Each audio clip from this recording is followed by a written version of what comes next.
C'est une affaire criminelle qui fait la une des journaux dans tout le pays. Donc, vous avez découvert le corps aussi? Oui. Qu'avez-vous fait avec le corps? J'étais là. Et puis, je sais que j'ai attrapé la tête. Et je voulais la tête. Qu'est-ce que tu as fait avec la tête? J'ai mis la tête dans ce seau noir. Seau noir. Ce n'est pas très courant de voir une criminelle accusée d'un crime aussi odieux. La chaîne a-t-elle déjà été autour de votre cou? Je l'ai mise autour. Aviez-vous? Des marques ou quelque chose? Je n'ai pas eu l'occasion de la retourner. Comment cette femme est-elle devenue la figure centrale d'une des affaires de meurtre les plus troublantes de l'histoire du Wisconsin? Les procureurs disent qu'elle avait une fascination malsaine pour le tueur en série le plus prolifique de l'État. Avez-vous relevé des recherches en lien avec Jeffrey Dahmer? Oui. 24 au total. Mais l'enquête n'est que le début. Je prierai pour que tu connaisses le même sort que ton idole, Jeffrey Dahmer. Alors, bon appétit, chat business. Lorsque l'affaire arrive au tribunal, il ne s'agit pas que des preuves. Son comportement est inédit pour moi.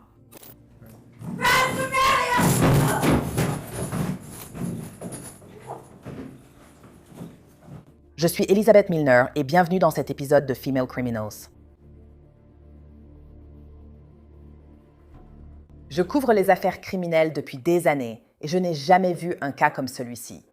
C'est à Green Bay, dans le Wisconsin, que nous rencontrons la criminelle de cette semaine, Taylor Shabuzines. Taylor est née à Chicago, dans l'Illinois, en novembre 1997. Bien que son nom de famille ait fini par dominer l'univers du true crime, elle n'est pas née Taylor Shabuzines. Son nom de naissance était Taylor Denise Coronado. Selon le père de Taylor, Arturo, son enfance était relativement normale. Après avoir apparemment vécu à Chicago pendant des années, sa famille a déménagé dans le Wisconsin lorsque Taylor était en cours moyen première année. Mais à l'âge de 11 ans, son monde a été bouleversé. Après une longue maladie, la mère de Taylor, Marla Coronado, est décédée. Au lycée, son père Arturo dit qu'elle a commencé à se rebeller. Pendant la dernière année de lycée de Taylor, elle aurait été expulsée pour s'être battue avec une autre élève. Elle est envoyée vivre chez ses grands-parents au Texas pour terminer le lycée là-bas et elle obtient son diplôme.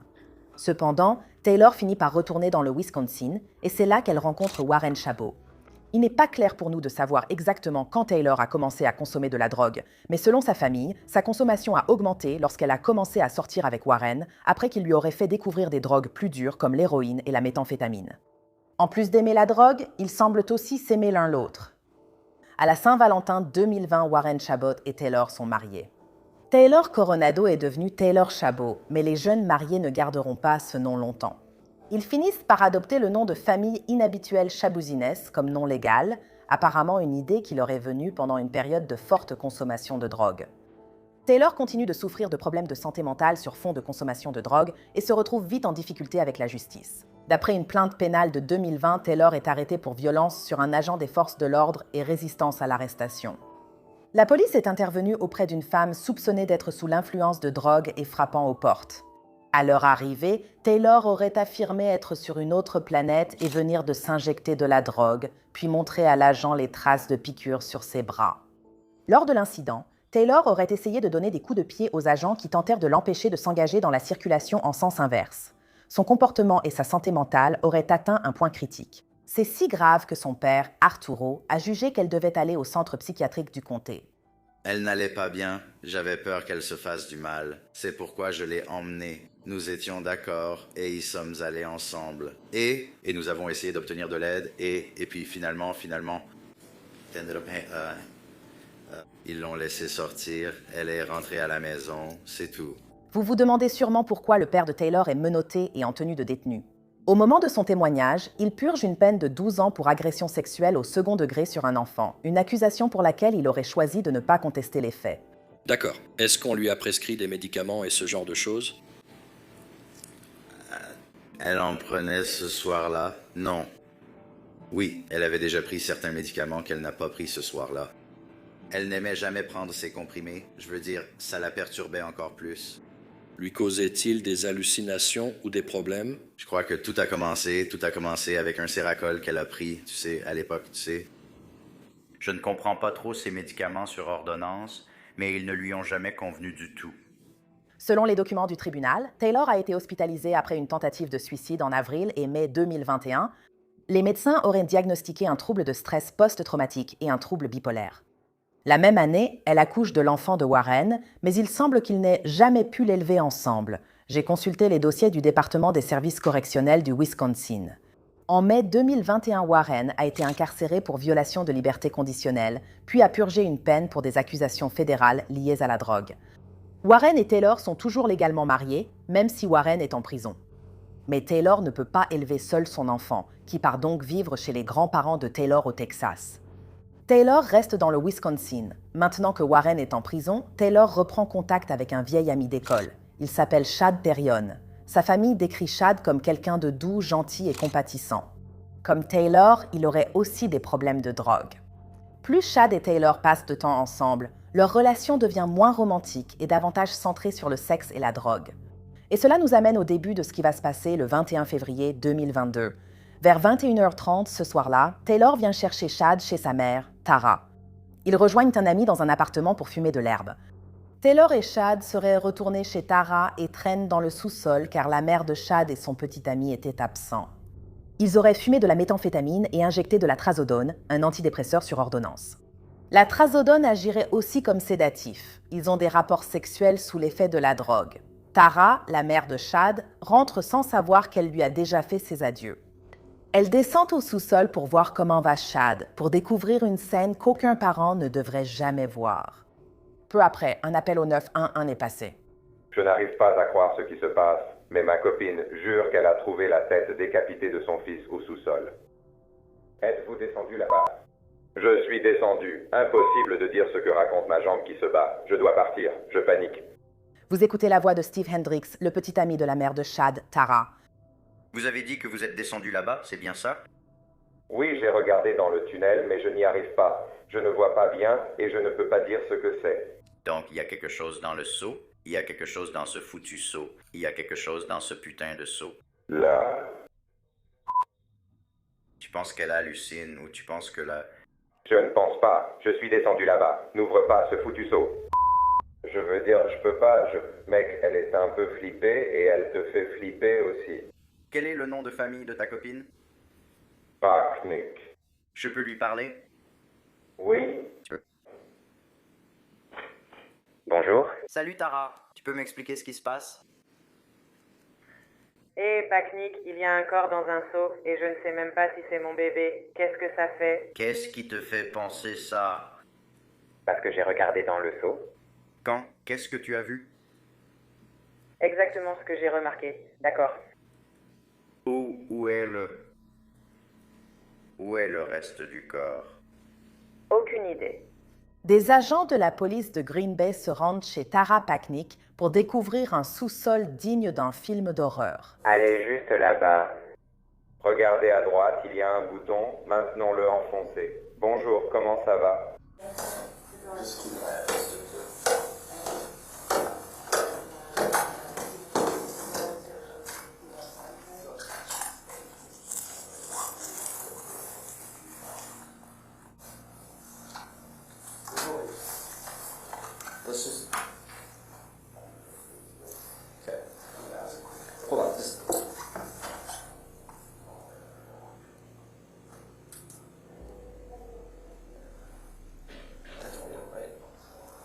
Bientôt, leurs pires soupçons sont confirmés.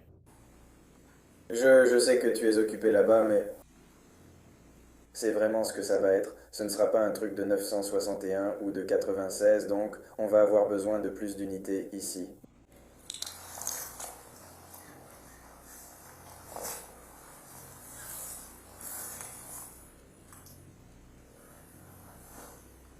Ça fait longtemps, mais c'est...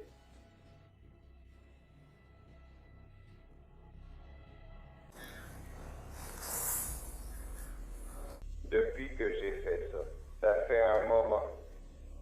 J'ignore quel mot exact il faut utiliser.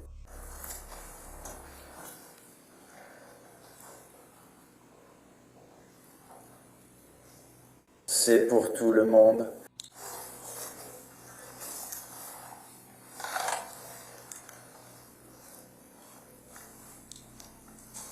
Ah non, for real.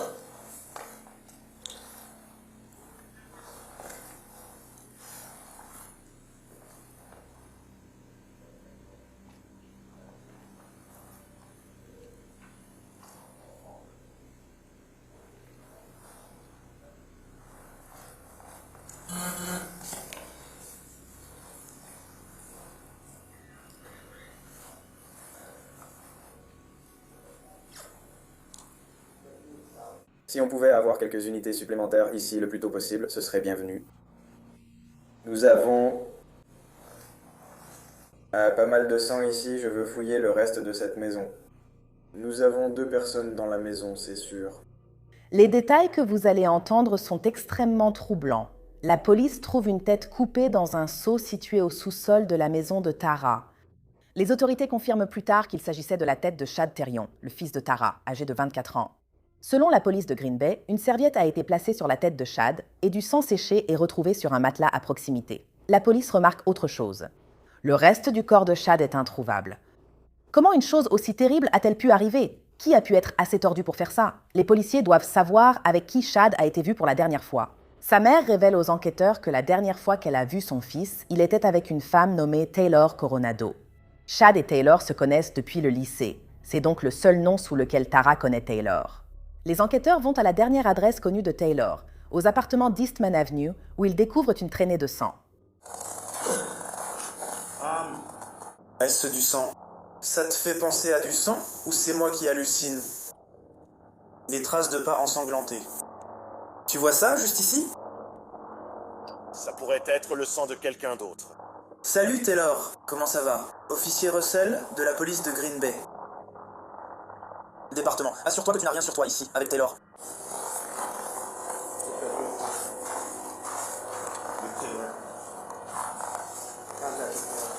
Taylor, tu as encore quelque chose au poignet? Mets tes mains derrière le dos, s'il te plaît. Est-ce qu'un Adam 3 arrive? Va là-bas. Un voilà ce à quoi ils sont revenus. Préviens-nous quand on aura tous terminé. Léa. Les agents mettent Taylor à l'arrière de la voiture de police. Elle ne dit presque rien et reste étonnamment calme pour une femme qui vient d'être arrêtée pour un meurtre brutal.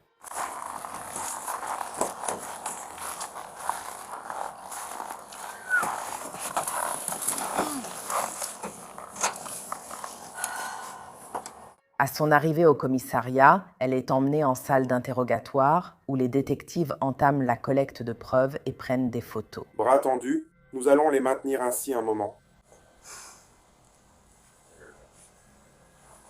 D'accord, ici. Très bien. Peux-tu le faire pour moi? Elle enlève ses vêtements de ville pour mettre un uniforme de prison. On lui lit ses droits Miranda et elle déclare être prête à parler aux détectives. Normalement, lors des interrogatoires, on voit les enquêteurs aborder les questions progressivement, mais pas dans ce cas. Ils doivent savoir ce qui s'est passé dans ce sous-sol. Eh bien, ils ont trouvé des choses assez troublantes dans la maison là-bas. Vraiment? Oui.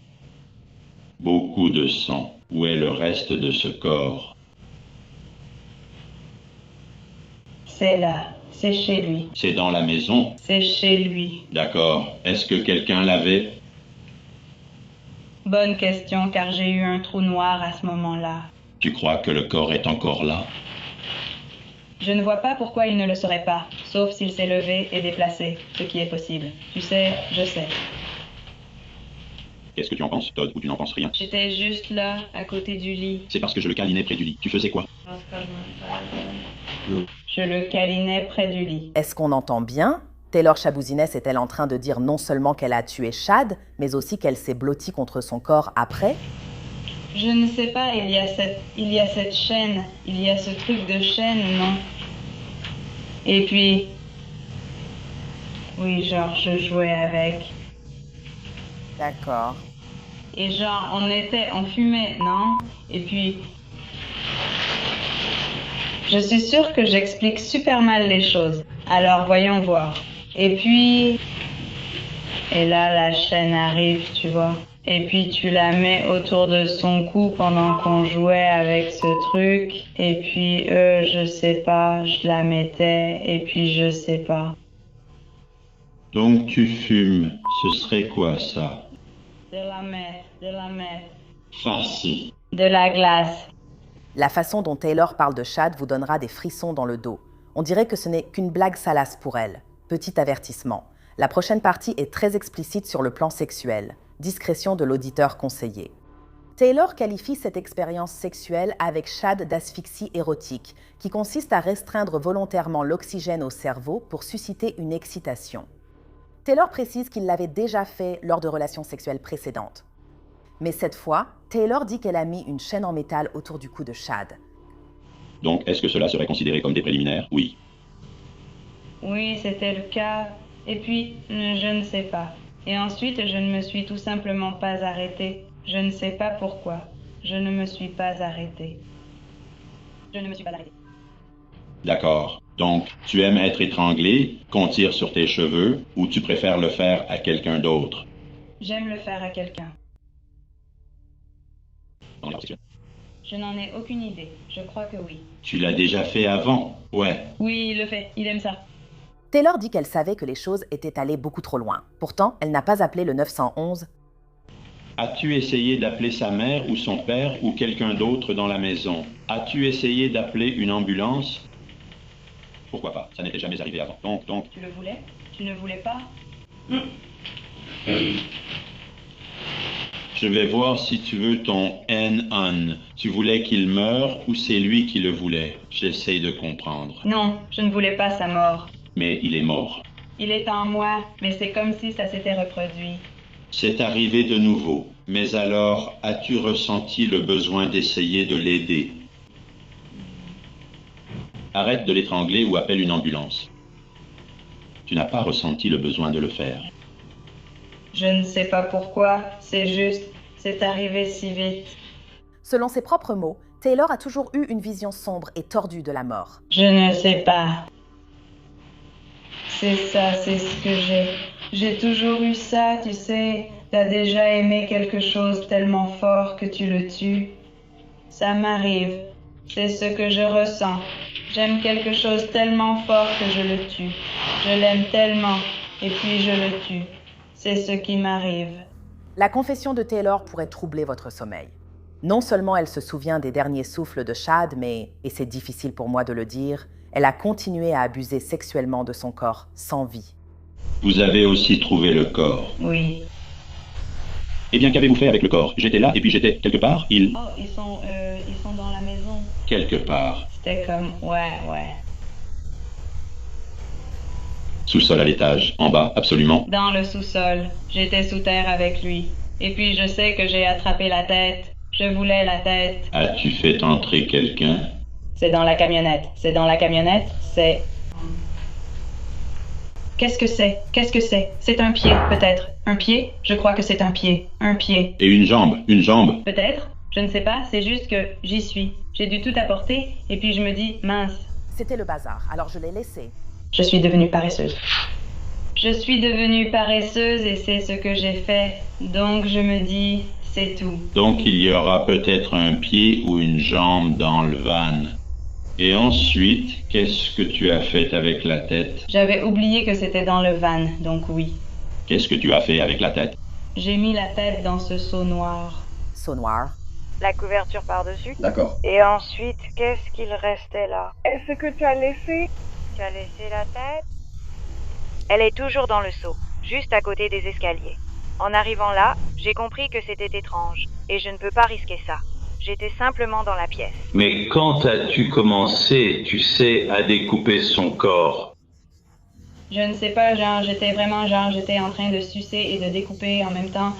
On ignore la raison du changement de tenue, mais l'autre détective veut plus de détails sur ce que Taylor a fait au corps de Chad. Mais tu sais... Tu ne penses pas que tu as coupé? Tu as coupé au niveau des coudes?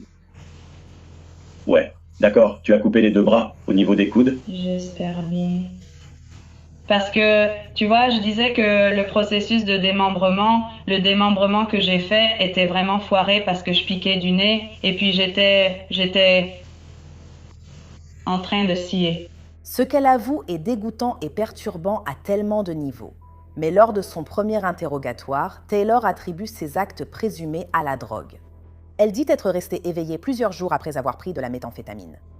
Les drogues pourraient-elles à elles seules expliquer ce qui est arrivé à Chad? Les enquêteurs n'y croient pas et ils sont sur le point de découvrir les preuves choquantes dont ils ont besoin pour compléter leur dossier, les parties manquantes du corps de Chad. Selon la plainte pénale visant Taylor obtenue par Law and Crime, les enquêteurs auraient reçu des informations supplémentaires de la mère de Chad. Elle a signalé que le van de Taylor était garé devant chez elle depuis un jour, mais il avait disparu. La police le retrouve devant l'appartement de Taylor.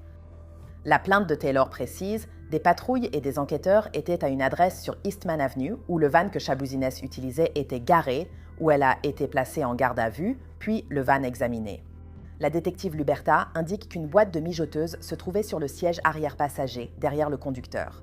La médecin légiste Dr Vincent Tranquita s'est approchée de la boîte posée sur un panier à linge plein de vêtements et a découvert d'autres parties du corps, dont des jambes. Dans les jours suivants, Taylor est transférée entre divers lieux et laissée des heures dans des salles d'interrogatoire. Mais c'est à l'arrière d'une voiture de police, en route vers un nouvel interrogatoire, que quelque chose change et que la vraie Taylor commence à émerger. Eh bien, je deviens folle en ce moment. D'accord. Ne reste pas trop longtemps à l'arrière de ma voiture, d'accord? Je deviens folle en ce moment. J'ai quelque chose à te dire.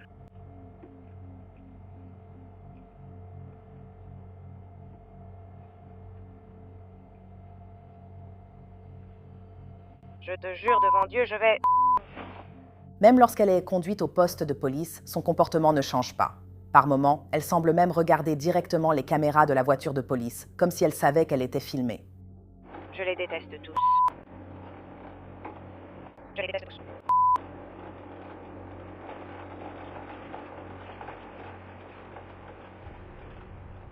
Je déteste être doux. Vraiment, tout le temps. Tout le temps. C'est juste un peu agaçant.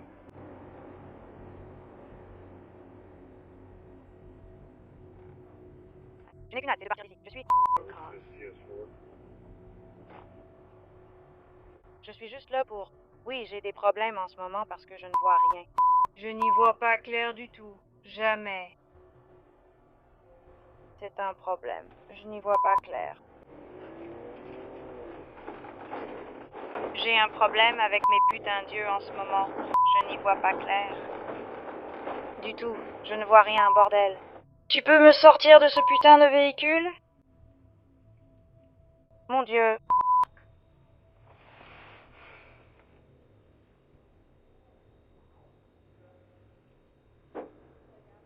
Au nom du Christ, mec. Elle est ramenée en salle d'interrogatoire le 28 février. Le rapport d'autopsie de la docteure Tranquita révèle un autre détail troublant. Les détectives interrogent alors Taylor à ce sujet.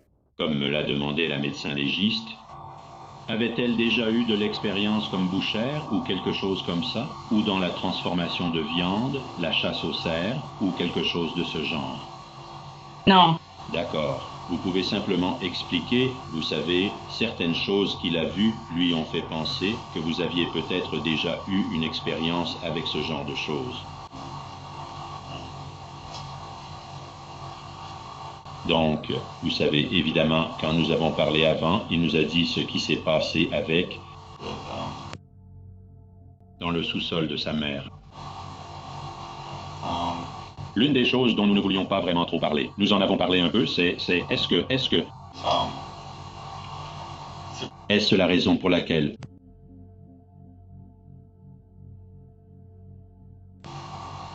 Ça... La nuit est... Chloé... Pour moi... C'est flou pour toi, un très gros flou. D'accord. De quoi te souviens-tu? Étrangement, je vais te dire, je me vois faire ça à la troisième personne. La plainte pénale contre Taylor détaille un mépris total pour les restes de Chad. Selon les dossiers du tribunal, un certain organe masculin a été retrouvé dans le même seau que la tête de Chad, avec du liquide corporel et 2 couteaux. Le dossier précise que d'autres parties du corps ont été trouvées au sous-sol dans divers sacs, notamment des sacs plastiques de course, et 3 couteaux, dont un à pain similaire à ceux de cuisine. Dans un bac de rangement, la partie supérieure du torse a été retrouvée, avec de nombreuses coupures nettes là où la tête avait été retirée, correspondant à la tête séparée. Un couteau à découper, semblable à un couteau de cuisine, et plusieurs organes internes ont aussi été retrouvés dans le bac. Lors du deuxième interrogatoire de Taylor, elle déclare que la personne responsable de ce qui est arrivé à Chad devrait aller en prison pour le reste de sa vie. Je veux dire, comme tu l'as dit, si quelqu'un tue une personne et la démembrer, est-ce que tu imagines vraiment que cette personne aille en prison? Ouais, ce truc était... Et elle s'énerve, je sais même pas, Bon sang. Est-ce que cette déclaration prendra un sens différent lorsque cette affaire arrivera devant le tribunal? Taylor Chabuzines est accusé d'un chef de homicide intentionnel au 1er degré, d'un chef de mutilation de cadavres et d'un chef d'agression sexuelle au 3e degré.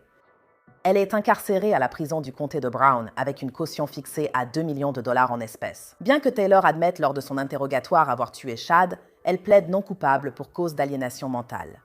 Alors que les détails horribles sont révélés dans les médias et en ligne, beaucoup ont du mal à comprendre comment une femme, qui est d'ailleurs épouse et mère, a pu commettre un crime aussi odieux. Le 17 mars 2022, un juge du tribunal de circuit du comté de Brown ordonne à Taylor des expertises psychiatriques. Puisque la défense de Taylor invoque la non-culpabilité pour cause d'aliénation mentale, des professionnels de la santé mentale doivent évaluer si elle est même apte à être jugée. Au départ, le juge Thomas Walsh décide que Taylor est apte à participer à sa propre défense. Taylor comparaît devant le tribunal du comté de Brown le jour de la Saint-Valentin 2023 pour une audience. Le juge Walsh décide que son procès sera reporté. Quelques instants après la décision, tous les regards se tournent vers Taylor qui attaque soudainement son avocate devant le juge. On ignore pourquoi elle agit ainsi. Nous ne pouvons que supposer, peut-être à cause du report du procès par le juge ou de la forte pression médiatique autour de l'affaire. Ou peut-être parce qu'aujourd'hui marque le 3e anniversaire de mariage de Taylor avec Warren. Quoi qu'il en soit, l'avocat de Taylor, Quinty Jolie, affirme que leur relation est irrémédiablement brisée. Il dépose une requête pour se retirer de l'affaire de Taylor. Le 27 février 2023, le juge accepte sa demande. Taylor reçoit un nouvel avocat commis d'office, Christopher Froelich. Et maintenant, une autre audience est prévue pour le 24 mars 2023. Après l'agression de Taylor contre son ex-avocat au tribunal, le juge la juge apte à comparaître malgré les objections de son nouvel avocat.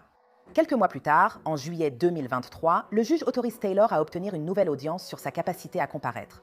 À l'audience de juillet 2023 sur sa capacité à comparaître, des experts racontent ce qu'ils ont vécu avec Taylor Chabuzines.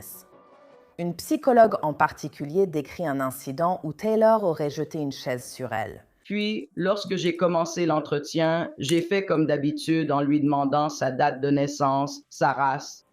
Elle s'est alors soudainement levée de sa chaise, a crié, est allée dans un coin de la pièce, a pris une chaise. Heureusement, c'était une chaise en plastique, puis elle me l'a lancée à travers la pièce. Elle ne m'a pas touchée. Elle s'est ensuite calmement rassie et j'ai appelé les gardiens. Il leur a fallu quelques minutes pour arriver. Pendant ce temps, je me suis aussi rassis et je lui ai alors demandé pourquoi elle avait fait cela. J'ai remarqué que sa réaction physiologique était étrange. En fait, elle n'en avait aucune. Après avoir fait ça, après avoir été extrêmement en colère, avoir lancé une chaise sur son évaluatrice, la défense a fait appel à vous, mais je vais partir. Elle est restée assise là, sans aucune réaction, avec un visage impassible. Aucune réaction physiologique d'une personne qui venait de faire une telle chose. La docteure Diane Litten témoigne que Taylor n'est pas apte à être jugée. L'expert de l'accusation n'est pas d'accord. Ou immédiatement après que la prévenue ait eu un tel comportement, elle s'est simplement rassie. Ce qui est incohérent avec quelqu'un qui présente un état d'agitation psychotique qui nécessiterait généralement une intervention extérieure importante ou une contention physique afin de retrouver une maîtrise de son comportement. La juge Walsh confirme encore l'aptitude de Taylor à comparaître. J'ai vu M. Chabuzines avec son avocat. Je n'entends pas leur conversation, mais d'ici, j'observe tout dans la salle d'audience. Je peux les voir interagir, discuter. M. Chabuzines indique qu'elle pense pouvoir travailler avec lui. Elle connaît les procédures et les intervenants en salle d'audience. Il y a eu des occasions de comportement inapproprié, ce que le Dr Saple a indiqué lors de son témoignage ici, en précisant qu'il était fondamentalement incapable d'exclure qu'il soit de nature volontaire. Je suis convaincu, sur la base de toutes les preuves que j'ai reçues, que la prépondérance des preuves crédibles dans cette affaire, et mon évaluation de la crédibilité en fait partie, que la prépondérance des preuves crédibles soutient la conclusion que M. Chabuzines est apte à comparaître devant le tribunal, et je vais rendre cette décision maintenant. Les déclarations liminaires pour le procès de Taylor commencent le 24 juillet 2023. Dès le début, les jurés entendent chaque détail macabre exposé par les procureurs. Vous entendrez probablement ce matin les officiers qui sont arrivés sur les lieux et ce qu'ils ont observé. Évidemment, ils confirment les informations qui ont été rapportées aux forces de l'ordre concernant la situation de Chad, comment ils ont trouvé le seau et qu'il contenait des parties de Chad ainsi que des couteaux. Vous entendrez qu'à ce moment-là, il y avait relativement peu d'autres indices qu'un crime avait eu lieu. Il n'y a pas une quantité importante de sang sur les murs et sur le sol. Il y en a un peu, vous entendrez parler de cela, mais il faut du temps aux forces de l'ordre pour comprendre ce qui s'est réellement passé, toute l'ampleur de ce que le prévenu a fait dans cette affaire.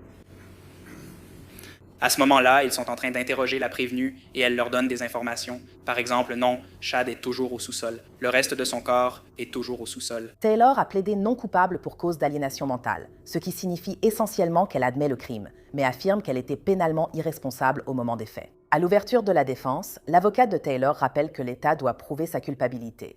L'État doit prouver à chacun d'entre vous, membres du jury, au-delà de tout doute raisonnable, chacun des éléments des crimes reprochés, au-delà de tout doute raisonnable. La Constitution des États-Unis présume que toute personne accusée d'un crime est présumée innocente. Et dans cette affaire, Taylor Schabusiness est présumée innocente.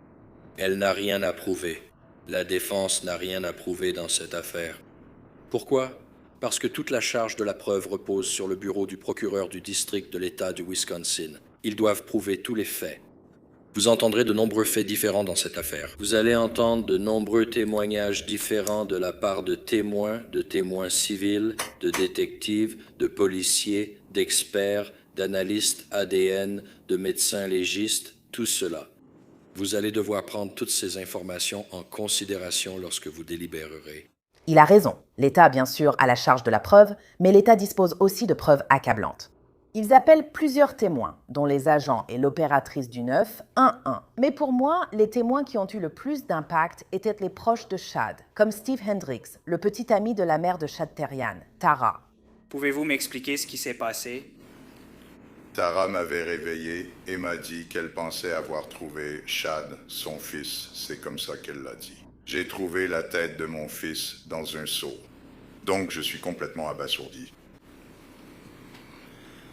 Je ne l'ai pas cru. Je croyais qu'elle perdait la tête. Je pensais qu'elle faisait une crise mentale ou quelque chose comme ça. Bien sûr. Alors, tu te souviens à quelle heure c'était? Ça devait être entre 2 et 3 heures du matin. Je sais que c'était au milieu de la nuit. Et à un moment donné, elle revient et te donne des informations. Qu'est-ce que tu fais ensuite? Je descends, je vais en bas pour voir de quoi elle parle. Et je ne vois rien, donc...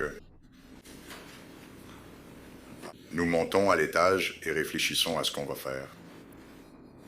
Alors, qu'est-ce que tu fais exactement quand tu descends?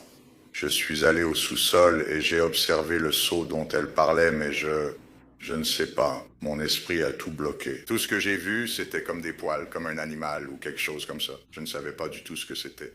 Nous découvrons pour la première fois en détail le point de vue de Tara, la mère de Chad, qui a trouvé la tête démembrée de son fils dans un seau. Le juge a ordonné que son visage ne soit pas filmé. Son témoignage est donc uniquement en audio. Qu'a-t-elle fait ensuite? Je suis remontée au 2e étage de la maison et j'ai réveillé Steve pour qu'il confirme que j'avais bien vu ce que je croyais avoir vu. D'accord. Et qu'a fait Steve?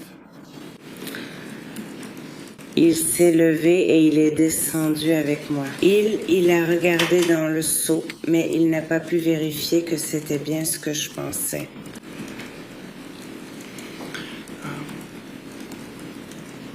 Qu'est-ce que toi et Steve avez fait ensuite? Nous sommes remontés à l'étage, au 2e, parce que c'est là que nos téléphones étaient branchés. Et nous avons décidé si nous devions appeler le 911 ou le numéro non urgent. Je ne peux pas imaginer trouver quelqu'un dans cet état, surtout pas quelqu'un que j'aime. Il y a un autre témoin dont le juge a décidé qu'il ne serait pas filmé, et c'est la sœur de Chad, Eva. Elle témoigne qu'elle était en fête à la maison, peut-être en même temps que Chad et Taylor. Avez-vous entendu d'autres personnes dans la résidence? Oui. Qu'avez-vous entendu? J'ai juste entendu des pas en bas. Quand vous dites en bas, parlez-vous des escaliers du 2e étage au 1er étage ou des escaliers du sous-sol jusqu'au 1er étage? Du sous-sol jusqu'au 1er étage. Est-ce que c'est quelque chose que vous avez entendu fréquemment tout au long de cette journée?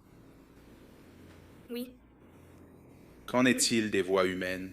Avez-vous entendu des voix humaines dans la nuit du 22 au 23? J'ai entendu une voix féminine. Saviez-vous qui c'était? Non.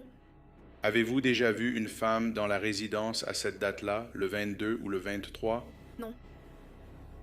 Vous souvenez-vous exactement de ce qu'a dit la voix féminine? Non. Avez-vous entendu une, deux voix ou une seule voix ou plus de deux voix? Juste une seule voix. Et saviez-vous à qui la femme parlait ou si elle parlait à quelqu'un? Non. À un moment donné, vous êtes-vous endormi dans la nuit du 22 au 23? Oui. Comment avez-vous été réveillé ce jour-là? J'ai été réveillée par la police qui frappait à ma porte.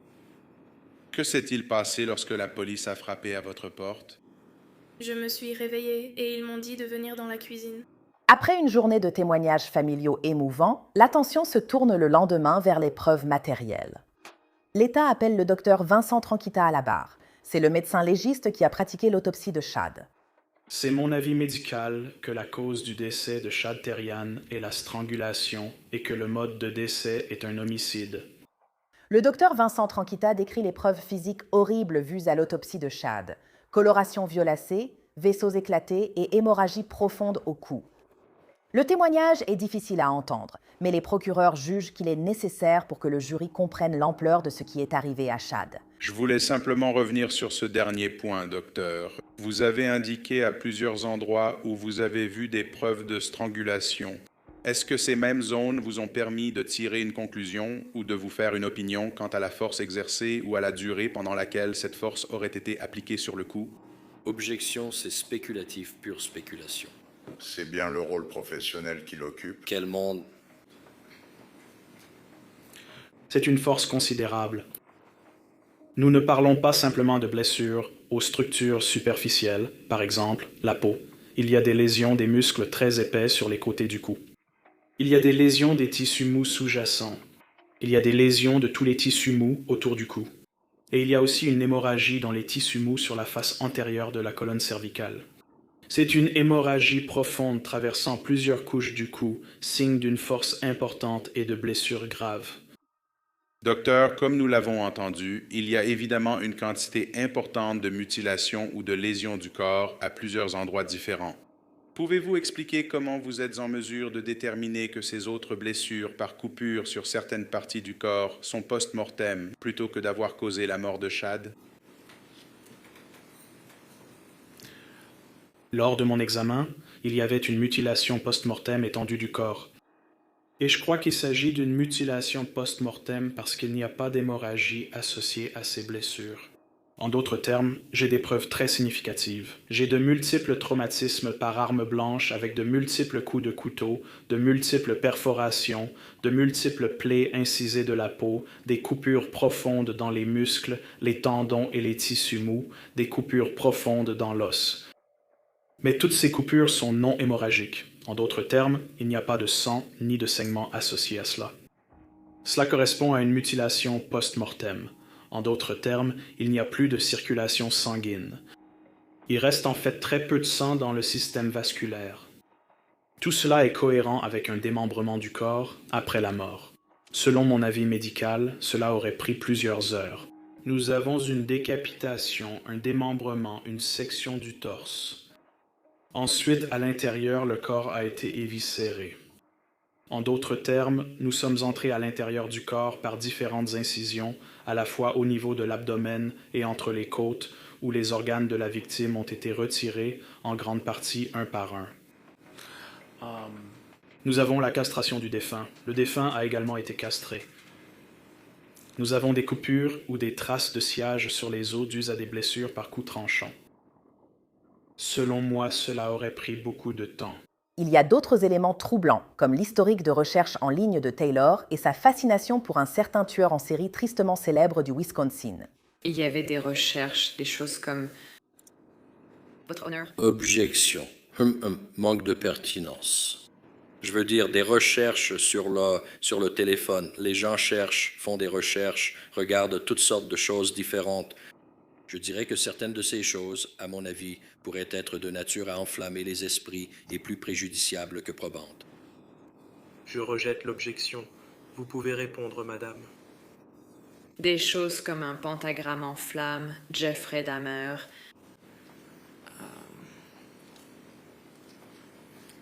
Des choses comme ça. Le KKK, je crois, en fait partie. Et détective, avez-vous noté les dates et heures des recherches respectives que vous jugez pertinentes? C'était à peu près au moment de l'homicide. Dans les jours juste avant? Dans les jours juste avant, oui. Oui, elle a fait une recherche sur Jeffrey Dahmer. Et puis elle a cherché la définition de cadavre. Jeff Boyardee, poupée gonflable à visage personnalisé. J'ai du mal à imaginer ce qui peut se passer dans la tête des jurés. Une femme est accusée d'un crime horrible et ils apprennent maintenant son obsession troublante pour Jeffrey Dahmer. Mademoiselle Laberta, je crois qu'hier nous nous sommes arrêtés lorsque vous parliez de votre analyse du téléphone de Mademoiselle Chabuzines, puis d'un mandat Google ultérieur pour obtenir les données du téléphone. Pouvez-vous expliquer vos deux recherches, d'abord sur le téléphone, puis avec le mandat Google? Bien sûr. La première fouille que j'ai effectuée sur le téléphone, sur l'appareil lui-même, a eu lieu le 2 mars et il s'agissait simplement du contenu du téléphone. Et ensuite, en discutant avec l'analyste en informatique légale Donofsky, elle a suggéré qu'un mandat supplémentaire pourrait être délivré pour obtenir plus d'informations concernant les adresses e-mail, les adresses Gmail qui étaient reliées au téléphone. Cela aurait été un mandat distinct et une fouille séparée. Et lorsque vous avez examiné le téléphone lui-même, l'extraction du téléphone le 2 mars 2022, avez-vous remarqué des recherches liées à Jeffrey Dahmer? Oui. Y en avait-il une ou plusieurs? Combien? 24 recherches au total, comme par exemple Jeffrey Dahmer, Jeff Boyardee, les fesses de Jeffrey Dahmer entrant au tribunal très sexy. Elle a un téléphone portable à côté de sa tête. Il y a une photo de Jeffrey Dahmer sur l'écran du téléphone portable et elle prend un selfie avec la photo et sourit comme s'ils prenaient un selfie ensemble. Quelle est la date de cette photo? C'était le 12 février 2022. Les jurés réalisent peut-être que Taylor a pris ce selfie quelques jours avant le meurtre de Chad. Le lendemain, l'accusation clôt sa présentation. La défense décide de ne présenter aucun témoin et Taylor choisit de ne pas témoigner. Est-ce que vous comprenez cela? Oui, je comprends. D'accord. Votre avocat m'indique qu'il souhaite que je lise cette instruction au jury. Est-ce correct? Oui. Et vous êtes d'accord avec ça? Oui. Vous pensez avoir besoin de plus de temps pour lui parler de cette décision? Non. D'accord. Avec toutes les preuves exposées, il ne reste plus que les plaidoiries finales. Voici Caleb Saunders pour l'accusation. Il y a eu beaucoup de moments dans cet entretien où la prévenue vous dit exactement quelles étaient ses intentions dans cette affaire, n'est-ce pas? Son visage devenait violet, n'est-ce pas? Elle raconte comment il crache du sang. Et vous savez que c'est vrai, car vous avez entendu le témoignage du docteur Tranquita. Vous avez vu ces photographies. Elle voit cela en personne. Et pourtant, qu'est-ce qu'elle dit? Je n'ai pas cessé pour autant. Non, elle a bien senti un battement de cœur, n'est-ce pas? Elle dit l'avoir senti, a continué à tirer, et il ne mourait pas. Et moi, c'était juste lui que je voulais. J'étais là, genre, mince. D'accord. Elle admet même que Chad lutte à ce moment-là, qu'il se défend, n'est-ce pas? Vous avez aussi entendu le docteur Tranquita dire qu'à un moment, des signes sont apparus quand le collier a glissé sur la langue. Elle vous dit « J'attendais qu'il meure, j'aimais ça ». Dans ses plaidoiries finales, la défense affirme encore que Taylor n'était pas dans son état normal et que ses propos à l'interrogatoire ne doivent pas être pris pour argent comptant. Ici, Christopher Froelich pour la défense. Elle répond « Je n'en ai aucune idée » à certaines questions des détectives. Vous vous souvenez avoir vu la vidéo à l'écran? Je vous demanderai de vous rappeler qu'elle a eu des rires inappropriés, des sourires déplacés, des réactions étranges. Je dirais qu'elle a indiqué qu'elle n'avait pas eu de relations sexuelles. Elle n'a pas eu de rapport sexuel avec pénétration avec Chad Terrien. Elle a dit être venue à la résidence, qu'ils sont allés au sous-sol et s'y sont mis au bout de 5 minutes, quoi que ça veuille dire. Elle a parlé, lors de l'entretien avec le détective Raff, de reconstruire du muscle ou de se reconstruire en muscle. Parfois, elle ne répondait pas.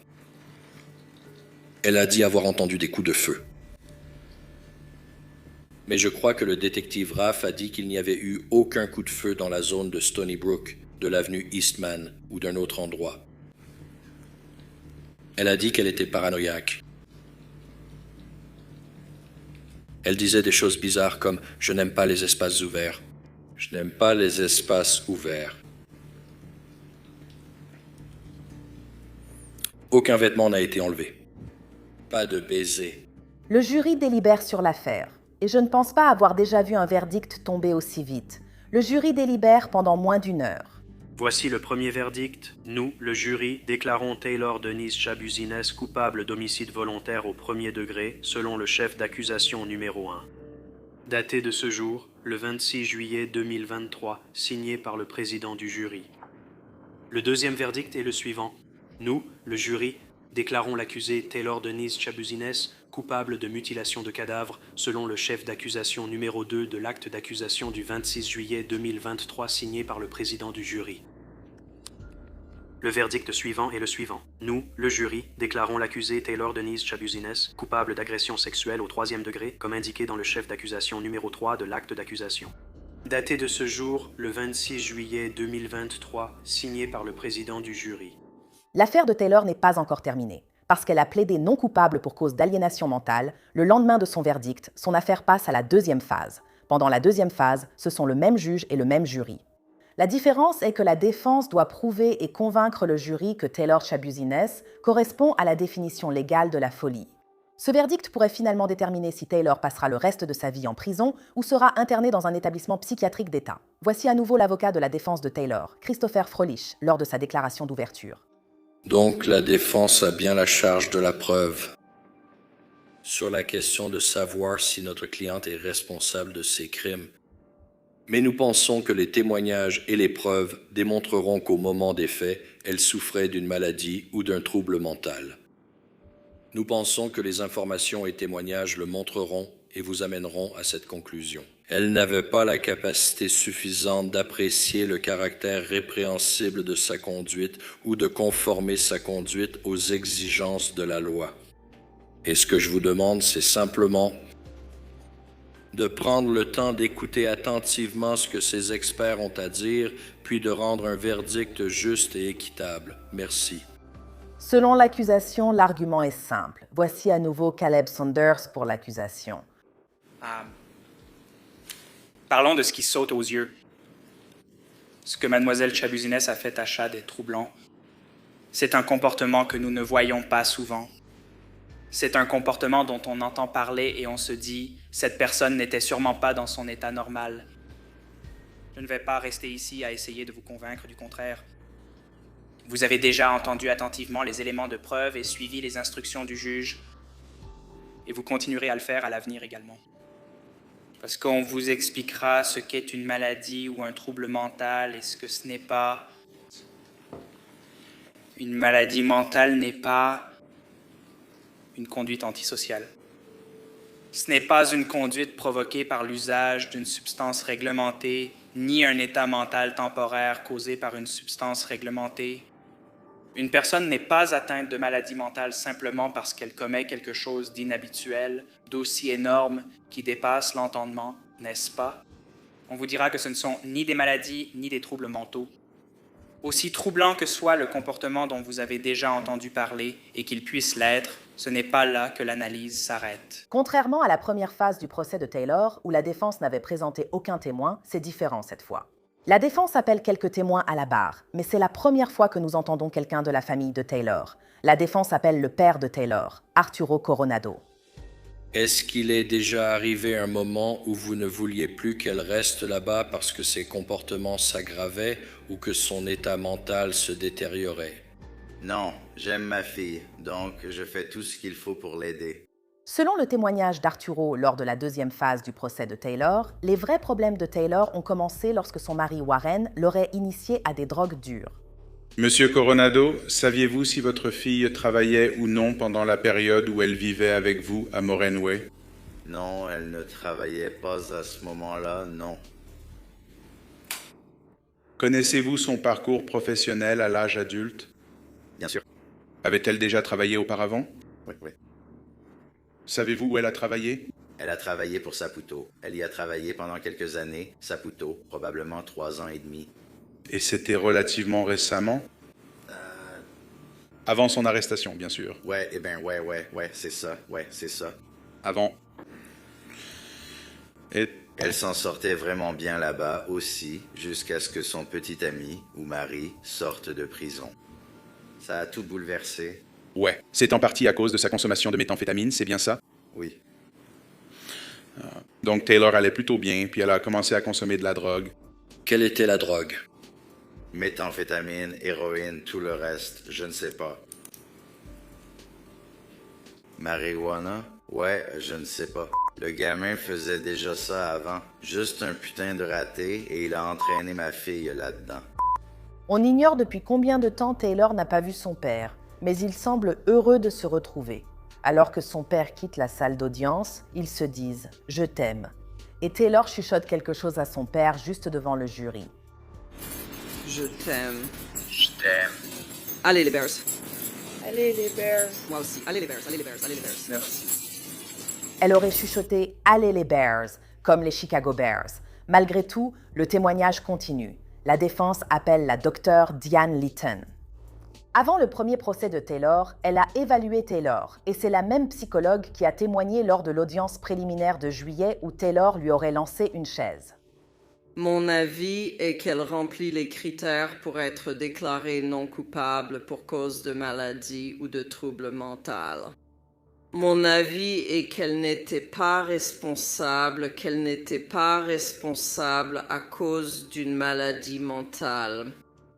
Elle n'était pas responsable de l'acte criminel parce qu'au moment des faits, elle souffrait d'une maladie mentale et cela a affecté...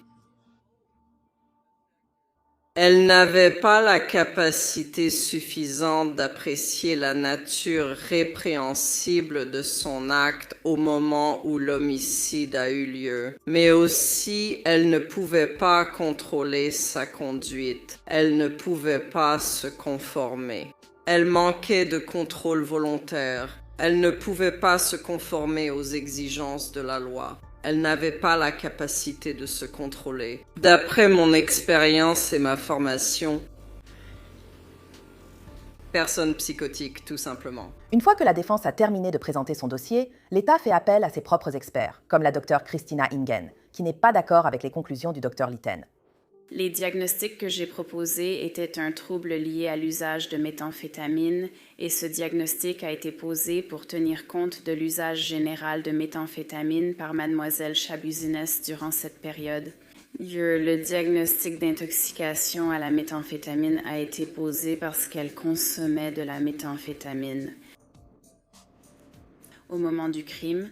Et puis, le dernier diagnostic que j'ai posé était un trouble psychotique induit par la méthamphétamine. Et j'ai proposé celui-ci parce que mademoiselle Chabuzines décrivait et les dossiers contenaient des indications de paranoïa. Je crois qu'elle a fait un commentaire sur la reconstruction musculaire pendant l'homicide et cela m'a indiqué la présence de symptômes psychotiques que j'ai attribués à la consommation récente de méthamphétamine. Lors des plaidoiries, la défense soutient que Taylor correspond à la définition légale de l'aliénation mentale en raison du crime pour lequel elle a été condamnée et de son historique général de santé mentale. Je dirais que les problèmes de santé mentale dont elle souffre ont causé toute cette situation. Et ce sera quelque chose auquel vous devrez réfléchir. Est-elle capable de comprendre ou était-elle capable de comprendre le caractère répréhensible de sa conduite le 22 février 2022? Était-elle capable de conformer sa conduite aux exigences de la loi à ce moment précis? Vous avez vu la vidéo, nous l'avons tous vue. Elle l'était. C'était très bizarre, très inhabituel, très étrange. Son comportement. Vous savez, dans ce cas, il y a beaucoup de médecins, mais... Docteur Engin, vous savez, elle n'a jamais été informée de l'ordonnance d'internement civil. Voyons. Elle n'était pas au courant d'une ordonnance du tribunal, et elle a un doctorat, et elle mérite le respect, mais il s'est passé quelque chose ici, quelque chose est passé entre les mailles du filet, et elle n'a pas été au courant de cette ordonnance d'internement civil ou de cette ordonnance de traitement médicamenteux. Et puis nous avons le docteur Seipel, vous savez, il a obtenu les dossiers de Belin, il les a eus de ma part. Et, vous savez, il fait un rapport pour cette affaire, et je trouve ça incroyable. C'est incroyable qu'il n'envoie pas, avec tout le respect que je lui dois, qu'il n'envoie pas les dossiers de Belin au docteur Engin, sachant qu'elle va venir ici et témoigner devant vous, membre du jury, dans un tribunal. Je trouve cela incroyable. Ce n'est pas moi qui fais les lois. Vous connaissez la loi car le juge vous l'a lue. Vous devez déterminer si elle est responsable en raison d'une maladie mentale ou d'une déficience mentale. Donc vous devez réfléchir à tout cela. La défense n'a pas échoué. Il y a une multitude de preuves montrant son historique de santé mentale. L'accusation soutient que le trouble bipolaire de Taylor n'explique ni ne justifie le meurtre de Chad. Je pense que c'était à cause de la drogue. Je mets ça sur le compte de la prise de drogue et de la redescente. Je prends rarement de la drogue, puis j'en reprends après plusieurs mois. Elle a admis à plusieurs reprises, aussi bien aux évaluateurs qu'aux forces de l'ordre, avoir consommé une quantité importante de méthamphétamine avant ses infractions, reconnaissant qu'elle et Chad fumaient de la méthamphétamine auparavant. Elle mentionne aussi qu'elle était encore sous l'emprise de la méthamphétamine durant le démembrement. Au final, c'est bien de cela qu'il s'agit dans cette affaire, non?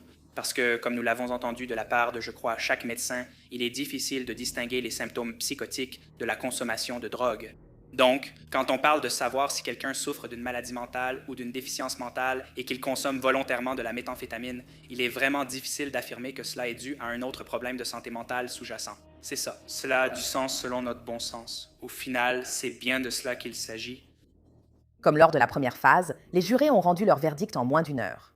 Au moment où les crimes ont été commis, l'accusé souffrait-il d'une maladie mentale ou d'un trouble mental? Réponse non. Il n'y a donc pas de réponse à la question 2. Elle est datée de ce jour, le 27 juillet 2023, signée par le président du jury. Aucun juré n'a exprimé de désaccord. Cela signifie maintenant que Taylor risque de passer le reste de sa vie dans une prison d'État du Wisconsin. Le prononcé de la peine de Taylor est prévu pour le 26 septembre 2023. Elle doit à nouveau affronter la famille de Chad, mais en entrant dans la salle d'audience, les adjoints du shérif semblent déjà en alerte maximale. On lui ordonne de porter un masque anti-crachat et elle reste enchaînée à sa chaise. Cependant, la famille de Chad ne semble pas s'en soucier. C'est probablement la dernière fois qu'ils seront dans la même pièce que la femme qui a brutalement assassiné et mutilé Chad. Lors des déclarations des proches sur les conséquences du crime, les membres de la famille n'hésitent pas à exprimer ce qu'ils ressentent vraiment à son égard, comme l'oncle de Chad, Kelly. Pour moi, cela n'a aucun sens, même d'envisager une libération conditionnelle pour revenir et regagner la confiance de quelqu'un comme ça une nouvelle fois. Vous savez, parce que c'est vraiment la chose la plus ignoble qu'une personne puisse faire. Vous voyez ce que je veux dire? Je ne comprends tout simplement pas ça. Et le plus important, c'est, vous savez, l'aide est gratuite et disponible, comme je l'ai dit. Vous avez choisi de ne pas accepter, vous savez, oui, je suis sûr que vous saviez que vous aviez un problème. On ne peut pas mettre ça sur le compte de l'enfance. Vous savez, il y a de l'aide disponible. Si vous aviez demandé de l'aide, vous ne seriez pas dans cette situation. Aucun d'entre nous ne serait dans cette situation. Mais choisir la voie de la lâcheté que vous avez prise et faire souffrir les autres parce que vous souffriez, c'est vraiment... Alors, ce nom Taylor, il va finir par te rejeter. Et je ne suis pas un homme de prière, mais... Après la condamnation prononcée aujourd'hui par le juge Walsh, je prierai pour que tu connaisses le même sort que Jeffrey Dahmer. Alors, bonne vie à toi. Mais le père de Chad, Michael Thérion, choque tout le monde avec sa déclaration. Taylor, je voulais juste dire que Je te pardonne pour ce que tu as fait à mon fils. Et...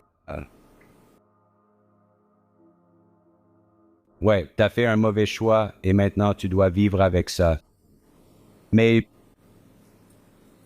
tu sais, Chad va me manquer. C'était un enfant merveilleux, lui aussi. En grandissant, il était doux et toujours heureux. Et je sais que t'as fait un mauvais choix. Et comme je l'ai dit, je te pardonne. Et je vais demander au juge si elle peut retrouver la liberté un jour, tu sais. Ce ne sera peut-être pas pour tout de suite, mais je crois que tout le monde fait de mauvais choix, peut-être pas à cette échelle, mais je pense qu'il y a beaucoup d'espoir pour toi. Je pense que tu peux utiliser ton temps à bon escient et devenir une meilleure personne et faire de grandes choses. Pourtant, tu sais, ça ne sert à rien que je te déteste, tu sais, je sais. Je sais que tu as un cœur et un esprit. Je ne te veux aucun mal et j'espère que les choses s'arrangeront. Se passe bien pour toi. C'est tout ce que j'ai à dire. Merci. Pour la peine définitive de Taylor, l'accusation et la défense ont chacune fait leurs propres recommandations, mais la décision finale revient uniquement au juge. Ce crime offense la décence humaine. Il porte atteinte à la dignité humaine et à la communauté humaine. C'est vraiment le cas. Quand quelqu'un perd la vie inutilement, c'est tragique, ça l'est vraiment. C'est tragique pour la famille, les amis et la communauté. Quand on ôte la vie à quelqu'un de la manière dont ça s'est passé dans ce cas, où les restes de la victime sont découpés et emballés dans des conteneurs, il est difficile de y voir quoi que ce soit d'humain. Ça l'est vraiment. La nécessité de protéger le public, c'est un facteur important auquel le tribunal doit faire face. À la lumière de ce qui précède, il est clair qu'il faut protéger le public ici. Comme je l'ai dit, ce comportement semble tellement éloigné de la communauté humaine qu'il en devient imprévisible. C'est vraiment le cas. Et dans un endroit où ce genre d'infraction, ce genre d'acte, ce genre de crime est possible sans aucun signe avant-coureur, alors absolument tout devient possible. Si ce genre de choses est possible, tout l'est. Face à cela, le public doit être protégé. La peine est la suivante. Concernant l'affaire 22 CF 363 chef d'accusation numéro 1, il s'agit d'un homicide volontaire au premier degré en récidive. C'est un crime de classe A. Je vais prononcer la réclusion à perpétuité sans possibilité de remise en liberté sous surveillance prolongée. Je pense que c'est approprié compte tenu des conclusions que j'ai déjà tirées. En ce qui concerne le chef d'accusation numéro 2, mutilation d'un cadavre en récidive, crime de classe F, je vais suivre la recommandation de l'auteur du rapport présententiel. 7 ans et demi de détention initiale suivi de 4 ans de surveillance prolongée consécutifs au chef d'accusation numéro 1. En ce qui concerne le chef d'accusation numéro 3, agression sexuelle au 3e degré en récidive, crime de classe G. Je vais imposer 3 ans d'emprisonnement initial suivi de 4 ans de surveillance prolongée. Cela sera consécutif au chef d'accusation numéro 2 et au chef d'accusation numéro 1. En ce qui concerne les affaires de révocation, je vais imposer 1 an d'incarcération pour chacun de ces chefs d'accusation. Ces peines seront purgées en même temps que les autres peines. Taylor Shibisna purge une réclusion à perpétuité à l'établissement correctionnel de Tecumseh, Wisconsin. La femme ayant agressé son avocate au tribunal et reconnue coupable du meurtre brutal de son ami a vite eu d'autres ennuis. Selon des rapports datant de juillet 2024, Taylor est accusée d'avoir agressé le personnel pénitentiaire. Elle est poursuivie pour cet incident. Les registres judiciaires en ligne indiquent qu'un autre avocat, Curtis Jolka, la représente depuis janvier 2025. En avril 2025, elle comparaît devant un tribunal du comté de Fond-du-Lac où elle agresse à nouveau son avocat en audience.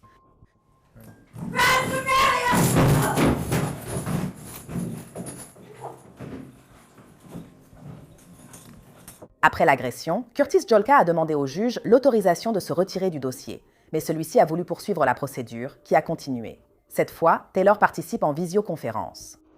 Les dossiers du tribunal indiquent qu'après l'audience, Curtis Jolka cesse de représenter Taylor et Christopher Froelich, l'avocat du procès, reprend la défense.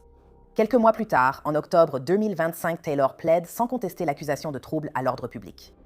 En décembre 2025, un juge condamne Taylor Schabusiness à 90 jours de prison supplémentaires qui s'ajouteront à sa peine actuelle.